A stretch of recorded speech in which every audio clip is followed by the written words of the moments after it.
The Church of Scientology has dealt with many high-profile defectors, including celebrities and former top executives.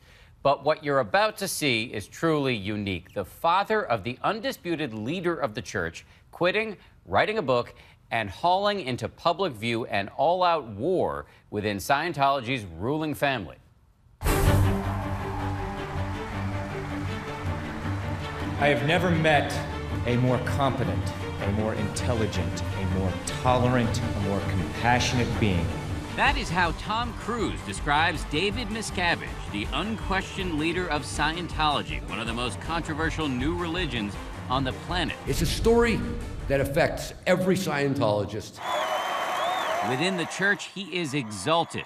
Well, thank you very much. It's truly my pleasure to join you. He holds forth in front of adoring crowds and rubs shoulders with celebrity parishioners such as Cruise, John Travolta, and Kirstie Alley. But among some former members, he is wildly controversial. He uses that power to hurt people. We were hoping to talk to David Miscavige if he's here today. I don't think that'll be possible, and today he's going to be very busy. Miscavige is famously press shy. I'm sorry? It's not going to be cool to be set up out here this afternoon. His last live television interview nearly 25 years ago, right here on Nightline. If I may just interrupt for a moment, you realize there's a little bit of a problem in getting people to talk critically about the Church of Scientology, because quite frankly, they're scared.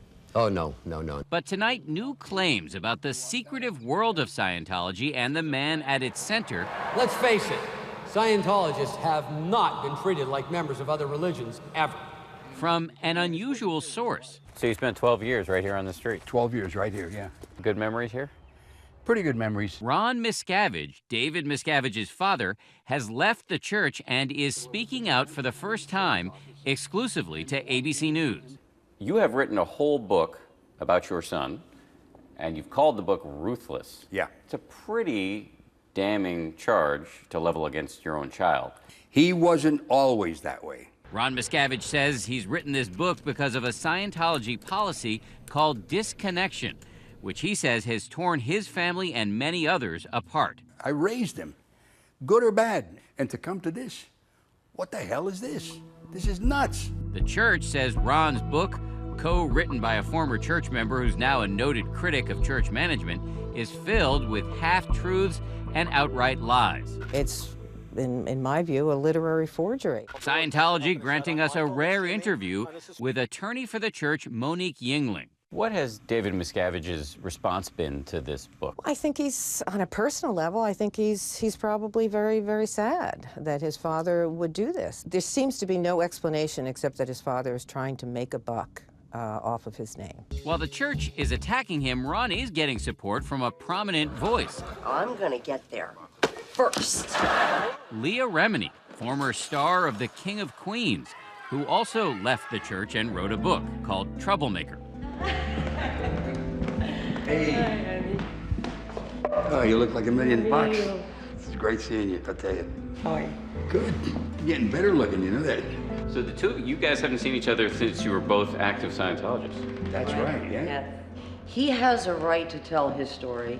I have a right to tell my story, and so do thousands of others. This unusual family history and subsequent family feud is set in motion in 1968 when Ron, a father of four, a salesman, and aspiring musician, starts dabbling in Scientology after learning about the new religion founded by science fiction writer L. Ron Hubbard at a business meeting. There are certain evils in society which definitely should cease, and we are taking some responsibility for them. He says Scientology works wonders for him. Look, I didn't know what I was looking for. I knew I was looking for something.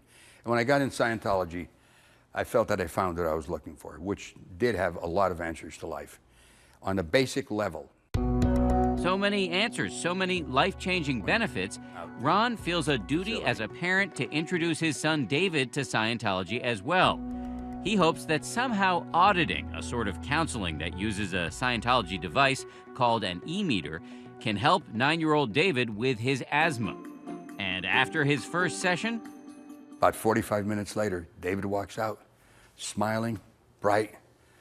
That's what happened. He says, Dad, it's handled. So your view at the time was that his asthma was cured by Scientology? Let's put it this way, it mitigated it. considerably. I think it was at that moment that he decided he's going to do something with this. So you think that was the key turning point in his whole life? I know it. At age 16, David Miscavige joins the Sea Org, the religious order of the church, and develops a close relationship with church founder L. Ron Hubbard. In 1986, when Hubbard dies, David takes control, taking the title chairman of the board. By this time, David's father, Ron, has also joined the Sea Org. Pretty quickly, Ron says he notices his son's sharp-edged new management style. David is backstage, literally tearing me apart verbally for 55 minutes, cursing, yelling, screaming at me. One night at a church event in the late 1980s where Ron is performing, he says David gives him an extended tongue lashing with other people looking on. When he's screaming at you, do you ever think, I changed this guy's diapers? No kidding. Of course I did. Of course I did. And that isn't the only time it happened. As the years go on, Ron says life for Sea Org members deteriorates.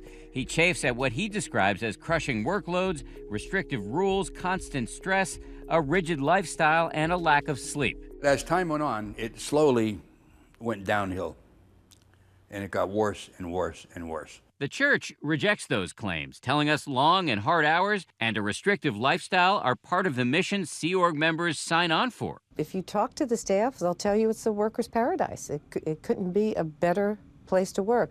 These are people that have dedicated their lives to something that they really believe in. They believe that Scientology can really help mankind and the world in general, and they're working very hard at that. As for Ron, he was working with first-class musicians in one of the best studios in the world. He had nothing to complain about.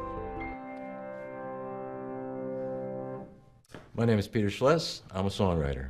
The church sent us video testimonials from Ron's former bandmates. Ron was an embarrassment to me, personally. And also letters in which those bandmates call Ron lazy and crude, say he used racial and ethnic slurs, was a poor musician, and a disgusting pig. Do you know of any other church that criticizes former members in the way in which Scientology does? Well, I think it all depends on the circumstances. Certainly, you see that happen with respect to the Vatican and so on. When the Vatican gets attacked, I mean, they have something to say about the attackers. If somebody leaves the Catholic Church, do you really think they're going to be on the receiving end of this level of vitriol? Not if they leave the church and they go off and live their life. No, I mean, if they leave and criticize it, because people leave and criticize the Catholic Church all the time. Yes, exactly. And I do think that if people in the church are asked for their opinion of this particular person, that you may well get the same kind of criticism. But it's not as if the people were just randomly asked. This is the church itself asking its parishioners, videotaping it, and giving it to ABC News. Well, again, the facts are what they are. Ron says the facts are that by 2012, he can no longer bear life in the Sea Org. So, along with his wife, Becky, who he married after divorcing David's mother, he makes a radical move. He quits. When Leah Remini hears that Ron, the chairman of the board's father, has left, she reaches out. I tracked him down. I called him, and I offered my support immediately because I know he must have felt alone when leaving, and I just wanted him to know that we were willing to take them in. That's a big offer. What made you feel motivated to do that? Because there really is no place for them to go unless they have family, which is very rare outside of the church.